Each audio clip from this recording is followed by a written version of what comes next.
Ready ready. അപ്പോൾ നമുക്കൊരു കാര്യം ചെയ്യാം. ഒരു പ്രേക്ഷകൻ ചോദ്യം ചോദിക്കാൻ വരുന്നുണ്ട്. കാര്യം നിങ്ങളൊക്കെ ഈ ടെലിവിഷനിലൂടെ ഇരുന്ന് ശീതീകരിച്ച മുറിയിലിരുന്ന് ഒറ്റയ്ക്കിരുന്ന് ലോകത്തോട് പ്രക്ഷേപിക്കുമ്പോൾ നാട്ടുകാരതൊക്കെ അറിയുന്നുണ്ടെന്ന് മനസ്സിലാക്കണം. ഹാഷ്മി, താജ് ഇബ്രാഹിം, വേണു ബാലകൃഷ്ണൻ. ഞാനെന്ത് ചെയ്തിട്ടാ അല്ലേ വേണു അങ്ങനെയാ വളരെ വളരെ നിരപരാധിത്വത്തോട് ചോദിക്കുന്നത്. അപ്പോൾ വിചാരണ.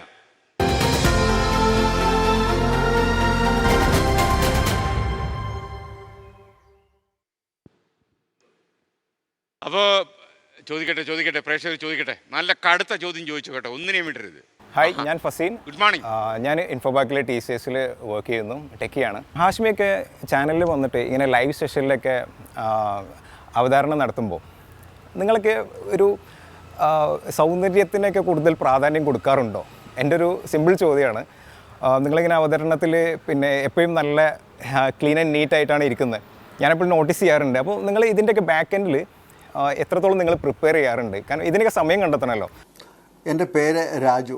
ഞാൻ പാലക്കാട് ഒരു കാറ്ററിംഗ് സർവീസാണ് നടത്തുന്നത്. എൻ്റെ ചോദ്യം ആഷ്മിയോടാണ്.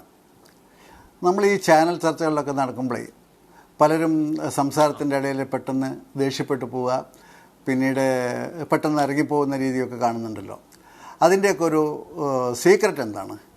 പിന്നീട് അവരായിട്ട് നമുക്ക് യോജിച്ചു പോകാൻ പറ്റുന്നുണ്ടോ? എങ്ങനെയാണ് അതിൻ്റെ സത്യാവസ്ഥ? രാജേട്ടാ, ഇപ്പം ആ ചർച്ചയ്ക്ക് ആ സമയത്തുള്ള ദേഷ്യം ഉണ്ടാവുകയാണെങ്കിൽ ആ സമയത്ത് നമുക്കും ദേഷ്യം ഉണ്ടാവും, അവർക്കും ദേഷ്യം ഉണ്ടാവും. അവിടെ ആ തർക്കം തീരും.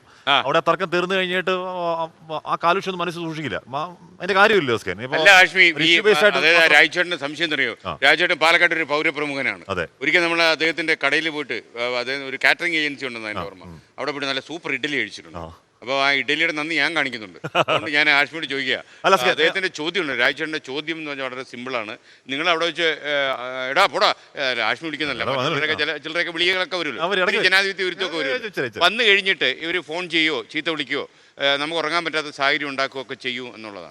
ഇല്ല, അങ്ങനൊന്നുമില്ല. അതൊരു വിദ്വേഷം. ഞാൻ പറഞ്ഞ ആ സമയത്ത് 1 മണിക്കൂർ കഴിയുമ്പോഴത്തേക്കും ഒരു പരിധി വിട്ടുള്ള പ്രശ്നം ഉണ്ടാവുകയാണെങ്കിൽ ഞാൻ തന്നെ വിളിച്ച് പറയും, ചേട്ടാ അതങ്ങനെ ഒട്ടുമിക്ക രാഷ്ട്രീയക്കാർക്കെല്ലാം അത് മനസ്സിലാവുകയും ചെയ്യും. കാര്യം ആ ഇഷ്യൂ ബേസ്ഡ് ആയിട്ട് അവർ നിൽക്കുകയുള്ളൂ.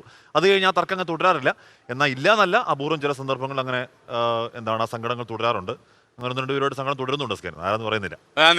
പക്ഷേ അത് മാറ്റണം. നമുക്ക് പ്രിയപ്പെട്ട പ്രേക്ഷകർ, നമ്മൾ എല്ലാവർക്കും വേണ്ടി ഞാൻ പറയുകയാണ്, നമുക്ക് ചോദ്യം ചോദിക്കുന്നവരോടും അല്പം അപ്രിയമായ ചോദ്യം ചോദിക്കുന്നവരോടും എല്ലാം മാത്രവും സ്നേഹവും വാത്സല്യമേ ഉള്ളൂ. അപ്പോൾ അത് ചോദിക്കുന്ന അവരുടെ കടമ, ഉത്തരം പറയുന്നത് നമ്മുടെ കടമ. ഉത്തരം പറയാൻ പറ്റത്തില്ലേ നമ്മൾ മൗനം പാലിക്കും. മൗനം വിജയകുമാർ വിഭൂഷണാണ് അല്ലേ എന്ന രീതിയിൽ നമ്മൾ അങ്ങനല്ലേ.